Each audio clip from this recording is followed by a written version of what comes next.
you can feel it. That there's not much oxygen in the air. Woo! Hello everybody, and welcome to my what to pack for Nepal and go trekking video. Yahoo! It's really hot in this jacket right now. Wait, what did you say? You don't know where Nepal is? I'll show you. There's our beautiful planet, and I'm gonna start zooming in. There's Nepal right there. So this will be my third trip to Nepal, and I absolutely love it. When people ask me, what's your favorite country, Ryan? A lot of times I say Nepal. First of all, I'm a mountain boy, so of course I love being in the Himalayas. But this country is probably the most exotic place I've ever been to. It's different in every way. The language, the culture, the food, the architecture, the religions, everything. It's like being in another planet in a way. You go to Europe and it's a little bit different, but there's still a lot of similarities. You go to Nepal and you are just like, whoa, this place is a lot different than the United States of America. And it's different in a really good way. It's a very gentle culture. I've never felt at risk in Nepal. Everybody is friendly. I would say most everyone speaks English, so it's a pretty easy place to travel to. It's fascinating. It's like walking through a National Geographic magazine. When I first went there in 2000, that was a long time ago, it blew my mind. I had traveled the world a bit, but I had never been any place like Nepal, and I immediately fell in love.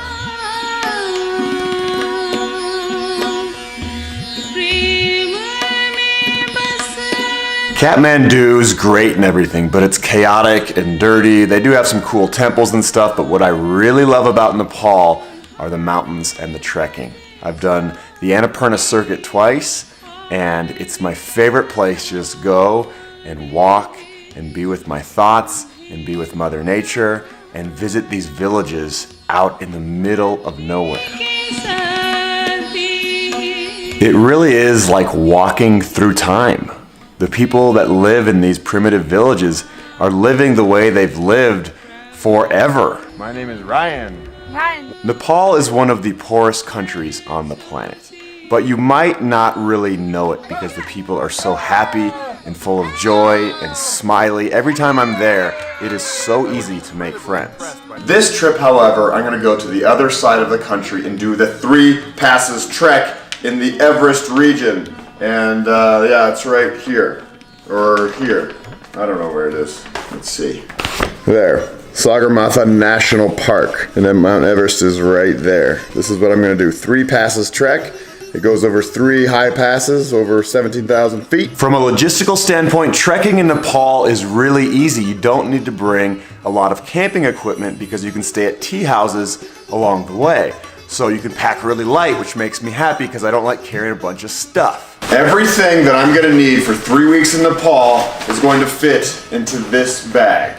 It's not really that big, carry-on size, and that's the way I love it. I love going light, baby, and you will too. Here's the most important tip I can give you. Buy wool. It's expensive, but it is epically awesome. I wear wool with everything I do, not just when I go to Nepal, but you want a nice base layer like this to wear almost every single day.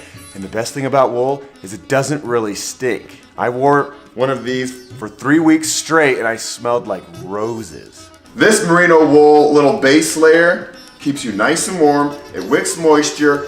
You know what, I'll put a link to everything in the description so you can see my gear list. That'll make it easy, won't it? The second most important thing is a nice puffy jacket. These things will be worn pretty much every single day. They're lightweight, they pack up really small, and they keep you warm. And if you're trekking in the dry season, which I always do, October, November, you don't really need it to be waterproof because nothing falls from the sky. But if you do need waterproof, you can go with a nice waterproof shell like this. That can go over your puffy. And so on days when you go really high, like 18,000 feet, and it gets cold, you get all layered up. I'm talking about layers, baby. You want to be layered. Wool goes for underwear as well. You want these. You want these and you will love these and you'll probably never take them off. Sounds gross, but it's true. Nice wool short sleeve when it's not freezing cold. Good for being in Kathmandu or when you're in lower altitudes. Now I'm gonna rapid fire through a lot of this stuff. You ready? It's gonna be fast. Gloves, glove liners, buff, heavier weight trekking pants, awesome hat, Olay, camp towel, small day bag when you don't want to carry the big guy around, wool socks, sunglasses. The sun at altitude will just scorch your eyeballs. What's in here? Micro spikes to put on the bottom of your boots when you go over icy sections. Ugh. Speaking of boots, I don't really like boots. I like heavier weight shoes. Boots are just big and clunky. They suck to travel with. So I'm going with these awesome Adidas shoes. They're Gore-Tex, they're waterproof, and they're nice and light like a shoe, yet you have the support of a high top and a nice stiff sole. Water reservoir, biodegradable soap. Toothpaste, deodorant for when you meet mountain babes from around the world. Place to store all your memory cards.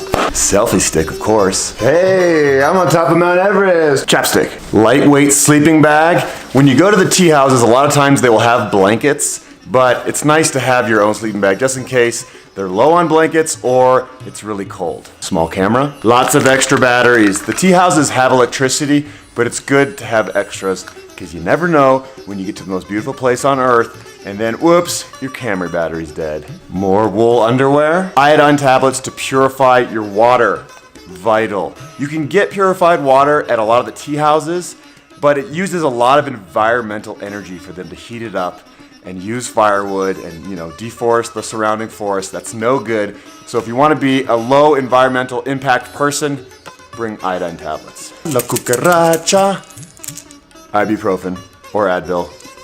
You're gonna get a headache and you're gonna want this. Waterproof gear bag, blister kit. It could happen to you and you wanna be ready. Wool long underwear.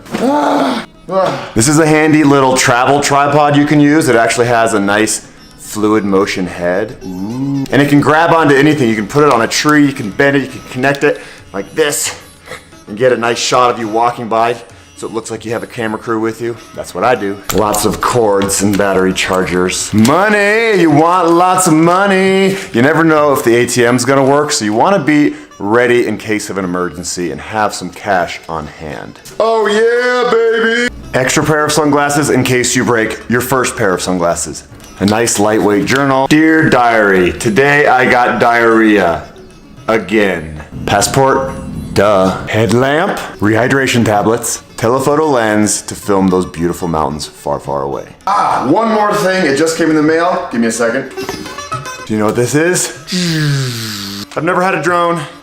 It's gonna film all those beautiful things from the sky. Nice travel shirt, sunscreen. This is pretty much it. And it's all gonna fit in this backpack. And you're probably thinking, Ryan, you're gonna stink to high heaven. You're not bringing enough. But this is what I think. The lighter you go, the happier you are.